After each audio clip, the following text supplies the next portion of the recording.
ಬಂಧುಗಳೇ ನಮಸ್ಕಾರ. ನಾನು MV ಮಂಜುನಾಥ್ ಮಾತಾಡ್ತಾ ಇದ್ದೀನಿ. ಕರ್ನಾಟಕ ಮಹಾ ಜನಸೇನೆಯ ಸಂಸ್ಥಾಪಕ ರಾಜ್ಯಾಧ್ಯಕ್ಷರು.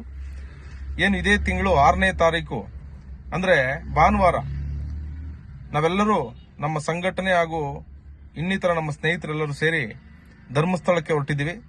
ಇದರ ಉದ್ದೇಶ ಇಷ್ಟೇ: ಸೌಜನ್ಯ ಎಂಬ ಹೆಣ್ಣು ಮಗಳಿಗೆ ಆಗಿರುವಂತಹ ಅನ್ಯಾಯವನ್ನು ಖಂಡಿಸಿ ಬಹು ಹೀನಾಯವಾಗಿ ಆ ಹೆಣ್ಣು ಮಗಳನ್ನ ಮಾನಭಂಗ ಮಾಡಿ ಹತ್ಯೆಗೈದಿರುತ್ತಾರೆ.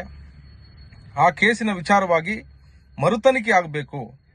ಆ ಹೆಣ್ಣು ಮಗಳಿಗೆ ಆಗಿರುವಂತಹ ಅನ್ಯಾಯಕ್ಕೆ ನ್ಯಾಯ ಕೊಡಿಸುವಂತ ಕೆಲಸ ಆಗಬೇಕು ಅನ್ನೋ ಒಂದು ಉದ್ದೇಶ ಇಟ್ಕೊಂಡು ಹಲವಾರು ಸಂಘಟನೆಗಳು ಸೇರಿ 6ನೇ ತಾರೀಕು ಧರ್ಮಸ್ಥಳದಲ್ಲಿ ಒಂದು ಹೋರಾಟವನ್ನು ಇಟ್ಕೊಂಡಿದ್ದಾರೆ. ಆ ಒಂದು ಹೋರಾಟಕ್ಕೆ ನಾನು ಕೂಡ ಭಾಗಿಯಾಗ್ತಾ ಇದ್ದೀನಿ.